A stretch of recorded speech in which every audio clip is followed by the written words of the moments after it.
Hello, my name's Eddy Blanco from Blanco Realty. Who? Who are you? I'm Stephanie from Blanco Realty. I'm sorry. First live. Okay, we are live today. We're going to go through our top 10 questions we mostly get asked in the real estate world. So before we start, we're going to go ahead and give you some updates on the cousin. Oh, cousin. Let's just hear about. We've been on a great journey. If you followed our podcast, you know about Stephanie and her adventure with her cousin in the buying process. It's been up and down, and the market has shifted a little bit since she started. So I'll find out, just like you guys are finding out. Where's that at right now? How's he doing? So he decided that he did not like the lender he was working with. So I told him that was fine. We'll find somebody else to go with. He is still not really on the fence. He does want to start again. He's just nervous. Oh, why didn't he like our lender? The lender he did not like because she did not, she wouldn't get back to him and answer his questions, and I guess in a way that he understood. She was using a lot of technical terms that he didn't understand, and he wasn't comfortable with that. He wasn't comfortable with not knowing what he was getting into. And you have to know what you're getting into. It's a big purchase. It's a life-changing event. And if you're not comfortable with that and you're not understanding what's going on, and every time you ask a question, they come back at you with technical terms that they know or we know, and a regular person that has no experience in real estate or loans or any of that, it's scary. So that's an easy fix. Very easy. Did you put him with another lender? We are working with that right now. How's he feel? Is he still on board with the buying process, or is he given up? Or No, he said that as long as he can get another lender who's going to talk to him and explain things to him, then he's all for it. a great segue. Yes. I can now do the loans, so I can now originate loans, so you can send them to me. That's what we're planning. And we can figure out real quick if it was a lender or him. So I can't wait to talk to you, cousin, wherever you're at out there. I don't know, you should have had him already sent over.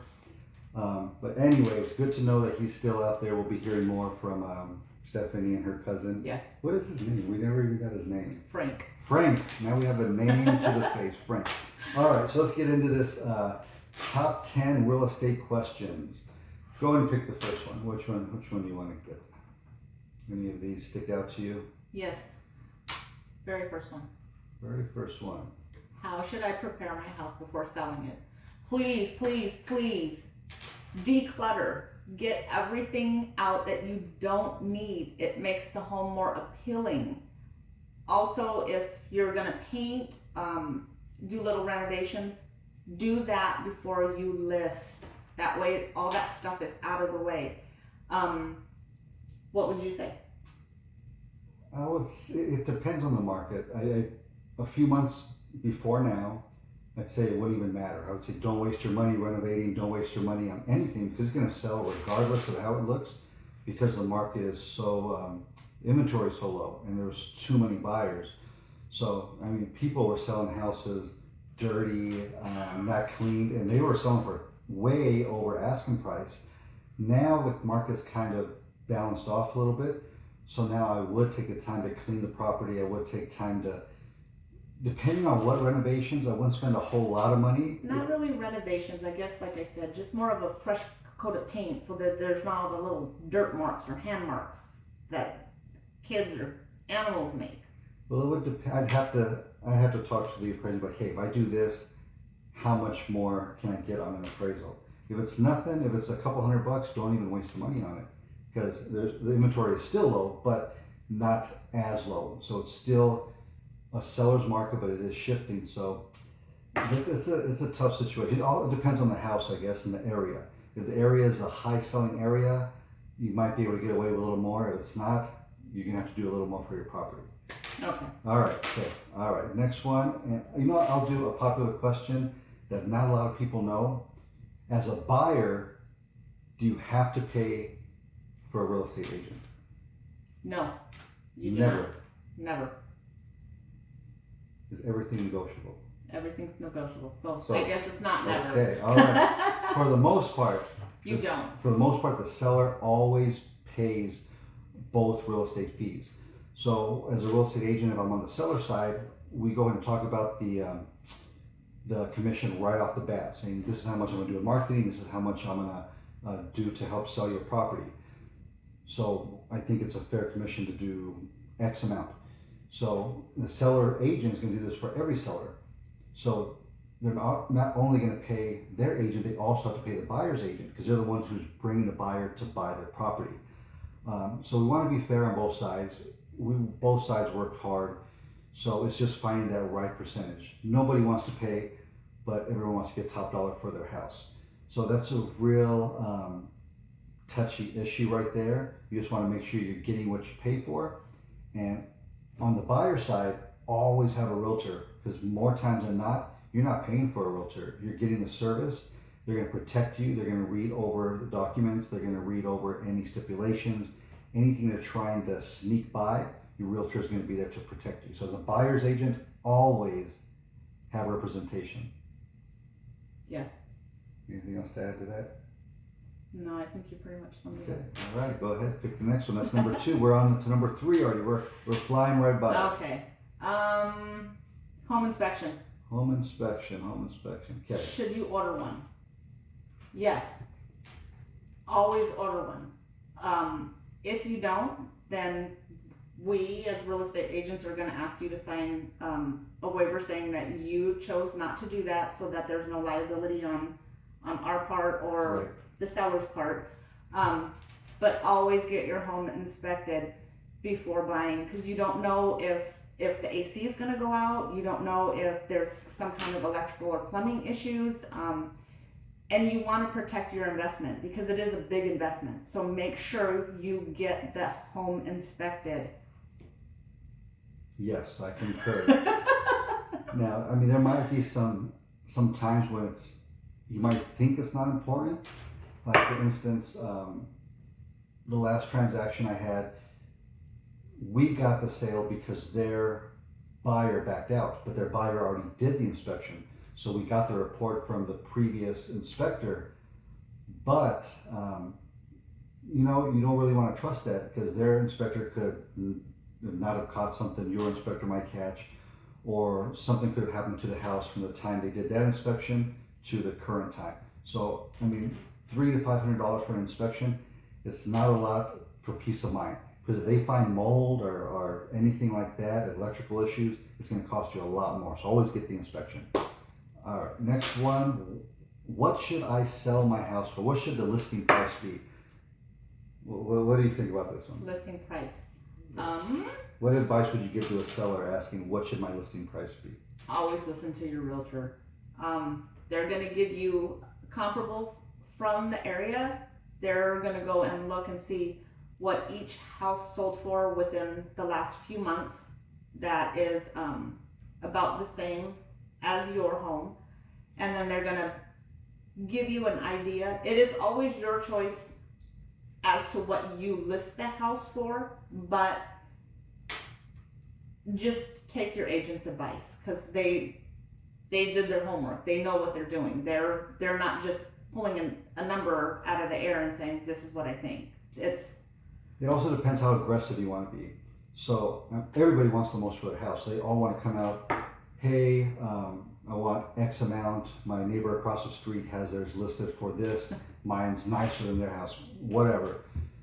This is the biggest misconception. This is the hardest conversation to have with a seller because not all sellers know that it's the sale price that counts on an appraisal, not the listing price. So you can have $10 million houses listed on your neighborhood, but if none of them sold, they don't count. So only the sold properties are going to count, and they have to be similar to your home in the same area. So look at what's sold, not what's listed, because what's listed isn't sold. Nobody's paying that price, so that's why they're still on the market. You can be aggressive and try to go for the highest of the comps, or you can go below the comps and have almost like a bidding war. I found that that's usually the best way to go, or somewhere in the middle, because you're going to get more eyes on it. You're going to get more offers. You're going to get people competing with each other, opposed to having a high offer on the high side where you might not get as many, and you might have to just take the first offer that comes out. Yes. All right, what's that, number 4? Or is that number 5? I think it was 4. Okay, number 4. Okay, pick another one. Let's see.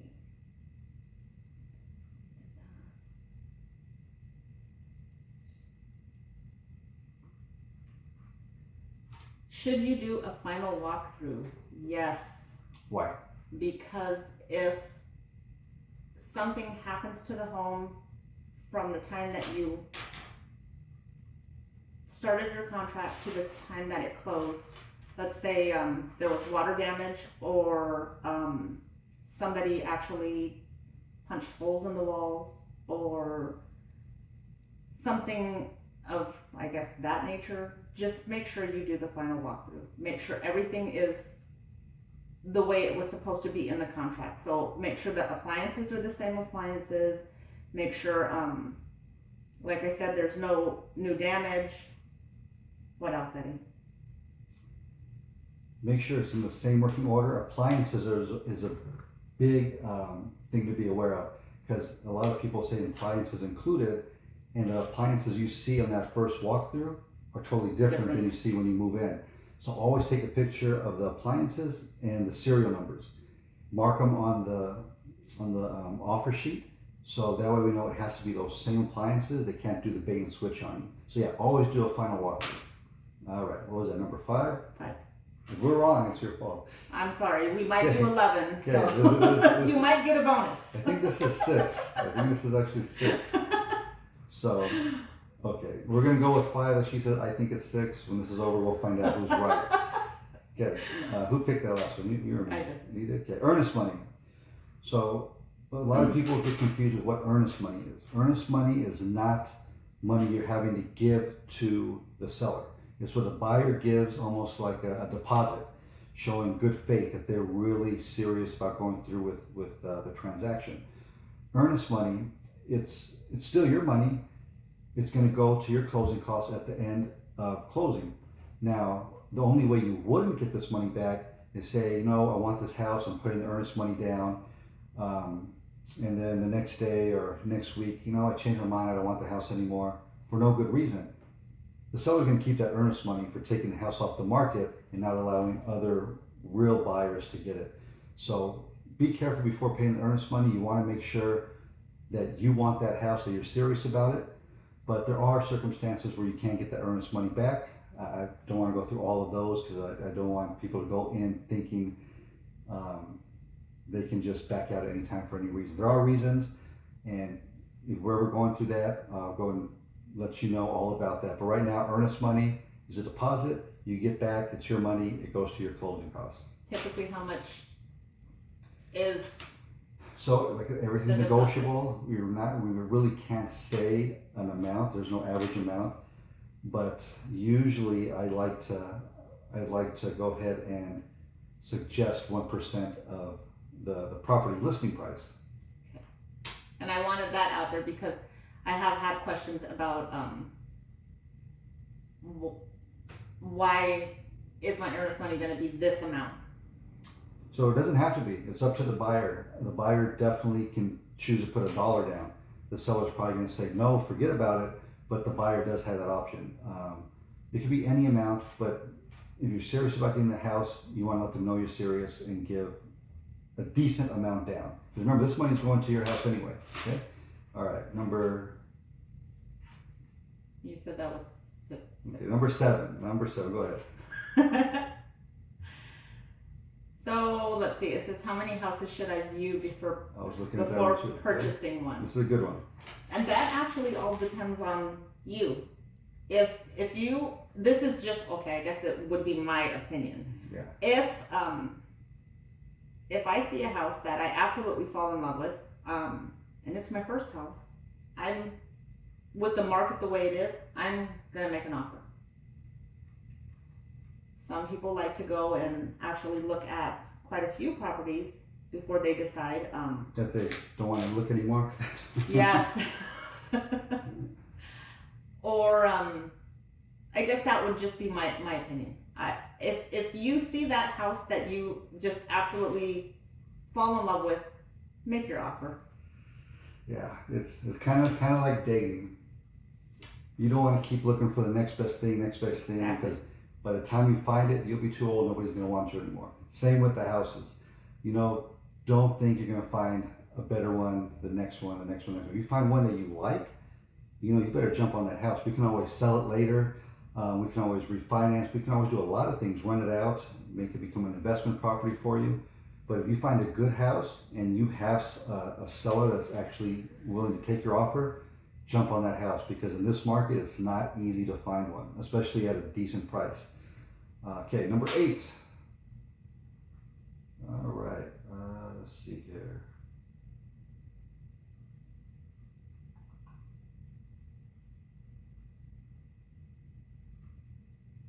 All right, let's go dual listing. What is dual representation? Dual representation is when a real estate agent represents the seller and the buyer. So when they're representing the seller and the buyer, both seller and buyer aren't getting the full fiduciary duties, because we can't reveal anything the seller wants. So say the seller says, I want to list the house $200,000, but I'll take 180. That's something I have to keep between me and the seller. Even though I represent the buyer too, I can't tell him that because of my obligations to the seller. So yes, I can still provide great service to both, but there's just certain things that I can't do or can't say.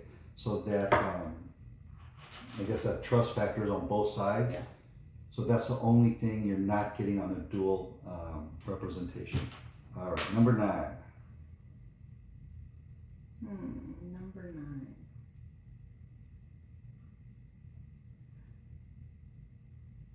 What is the best way to contact you? Okay, best way to get a hold of a real estate agent. So what is the best way you prefer? I personally prefer text.